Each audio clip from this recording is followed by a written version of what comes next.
Imagine a sterile, white room in a sanatorium near Vienna. The year is 1924. In the bed lies a 40-year-old man, slowly starving to death. He is dying of laryngeal tuberculosis. The disease has ulcerated his throat so severely that swallowing even a drop of water causes him agonizing pain. He is literally dying of hunger, trapped inside a body that has turned against him. But physical agony is not his greatest torment. His greatest torment is the legacy he is about to leave behind. Before his voice completely fails, he summons his best friend, Max Brod. He doesn't ask for comfort. He doesn't ask for absolution. He asks for total erasure. He hands his friend a stack of unedited notebooks, diaries, and manuscripts, and he gives him one final, desperate command. Everything I leave behind me is to be burned unread. He wanted no trace of his mind left on the earth. He wanted to be forgotten. Completely, utterly, erased. But his friend committed the ultimate act of betrayal. Max Brod did not strike the match. He took those papers, published them, and inadvertently unleashed the most terrifying, accurate reflection of the 20th century mind ever recorded. He gave the world the trial, the castle, and the metamorphosis. He gave us Franz Kafka. Today, we use the word Kafkaesque to describe the nightmare of modern bureaucracy. Faceless corporations, endless paperwork, and systems designed to crush the individual. But on Deconstructing Minds, we are looking deeper. We are going to perform a psychological autopsy on a man whose greatest nightmare wasn't the government, it was himself. We are going to explore the crushing weight of avoidant personality disorder, the terror of a tyrannical father, and the psychology of a genius who looked in the mirror and genuinely believed he was a grotesque insect. Welcome to the deconstruction of Franz Kafka.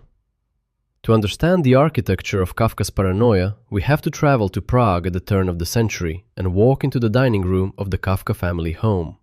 Here, we meet the monster who built the maze. His name is Hermann Kafka. Hermann was a self-made man. He had climbed his way out of a poor, rural ghetto to become a successful, wealthy merchant. He was loud, physically enormous, demanding, and brutally practical. He took up all the oxygen in every room he entered.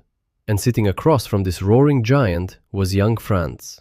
Fragile, hypersensitive, quiet, and terrified. Hermann did not physically beat his son. He did something much more psychologically devastating.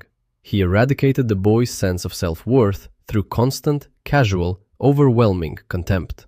He mocked Franz's physical weakness. He belittled his interest in literature. He ruled the dinner table like an absolute dictator, creating arbitrary rules that he himself ignored, punishing anyone who dared to point out the hypocrisy. Years later, at the age of 36, Franz wrote a document that remains one of the most heartbreaking pieces of psychological literature ever created. It is known as the letter to his father. It is over 100 pages long.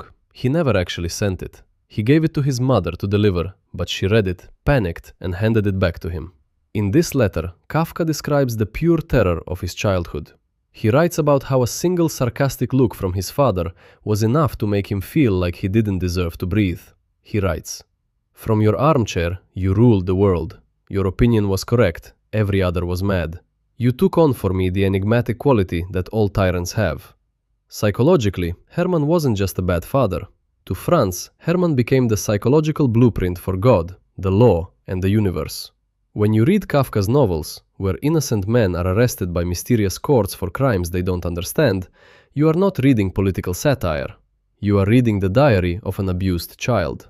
Franz Kafka lived his entire life in a state of emotional prosecution. He felt inherently guilty, not for anything he had done, but simply for existing as a disappointment to the giant at the dinner table. This trauma created a profound inferiority complex. Kafka internalized his father's disgust so deeply that he began to view his own body and his own desires as repulsive. He didn't invent the concept of turning into a cockroach while sitting at a writing desk. The metamorphosis had already happened, years ago, right in his own living room. To understand the depth of Kafka's neurosis, we must look at the one battleground he could never escape, his own body. While his father was a massive, loud, carnivorous giant who devoured his meals and dominated physical space, Franz was a ghost. He was tall, gaunt, and chronically sick. But his sickness wasn't just physical, it was deeply, paralyzingly psychological. Kafka hated his own flesh. He was consumed by what modern clinical psychologists would recognize as severe body dysmorphia and severe hypochondria. He felt that his body was a fragile, pathetic vessel that was constantly betraying him. To cope with this overwhelming physical anxiety, he turned to extreme, bizarre health fads. He became a strict vegetarian, a radical move in early 20th century Prague.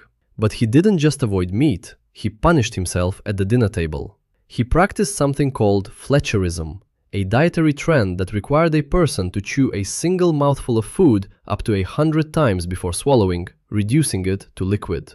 Imagine the agonizing tension of the Kafka family dinner. The booming, aggressive father tearing into a steak, while young Franz sits in terrified silence, obsessively chewing a piece of cabbage until it dissolves into nothing. He slept with his windows wide open in the freezing winter. He performed obsessive, rigid exercise routines naked in his bedroom. He was desperate to purify, control, and harden a body he felt was inherently defective. Psychologically, Kafka was starving himself of existence. He suffered from profound, restrictive eating habits that bordered on anorexia. He was trying to shrink. He wanted to take up as little space in the world as possible to avoid the crushing judgment of his father and society. When you read the Metamorphosis, the story of Gregor Samsa waking up as a giant, repulsive insect, it is not a surreal fantasy. It is an autobiography of somatic horror. Kafka woke up every day feeling like vermin. He felt alien, disgusting, and completely disconnected from humanity. He projected his own crippling lack of self-worth onto the page. He didn't invent the nightmare. He just finally wrote it down. If Kafka's own body was a prison, human intimacy was a torture chamber. For a man who felt like an insect, the idea of romantic love was both his greatest desire and his most absolute terror. This agonizing contradiction is best seen in his tortured relationship with a woman named Felice Bauer. Kafka met Felice in 1912. Almost immediately, he began writing to her. And when I say writing, I mean an avalanche of obsession. He wrote her over 500 letters, sometimes twice or 3 times a day. He poured his soul, his fears, and his desperate need for affection into these envelopes.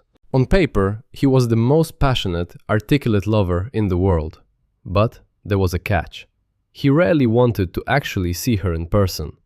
Kafka was a man who fell in love with ink but was terrified of flesh and blood. Psychologically, he exhibited a textbook avoidant attachment style. Distance was safe, proximity was lethal. When Felice was in Berlin and he was in Prague, he could control the relationship through his writing. But the moment the relationship demanded reality, the moment it demanded marriage, Kafka's mind completely fractured. He proposed to Felice, they became engaged, and then, consumed by blinding panic, he broke it off. A few years later, he proposed again. They got engaged for a second time, and once again, terrified that marriage would destroy his solitude and steal his ability to write, he severed the tie. He viewed marriage as an impossible paradox. He wrote in his diary, "I cannot live with her, and I cannot live without her." He believed that a normal, happy life as a husband and father was something reserved for healthy human beings, people like his father. But for a creature like himself, domesticity was a death sentence to his art. The climax of this psychological disaster occurred in a Berlin hotel room in 1914. Felice, her sister, and her friend sat Kafka down to formally confront him about his endless hesitation. Kafka sat in silence, sweating, listening to their accusations. In his diary, he later referred to this meeting as the tribunal. Does that sound familiar? Months later, Kafka began writing his masterpiece, The Trial, a novel about a man arrested and interrogated by a mysterious, unreachable court for a crime he doesn't understand.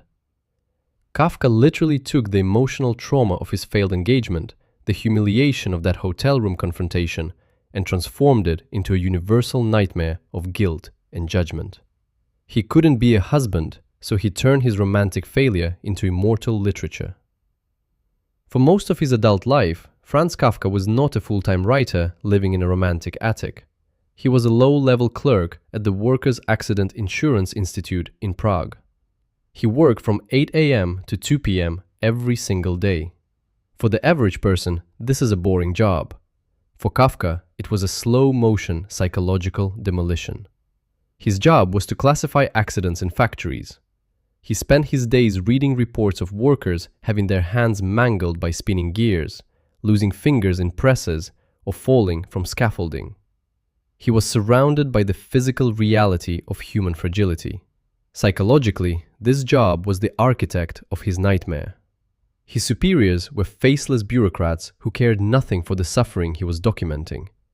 They were interested only in the paperwork, the liability, and the bottom line. Kafka sat in his office, his mind screaming with the terror of these reports, while his boss demanded he fill out the forms correctly.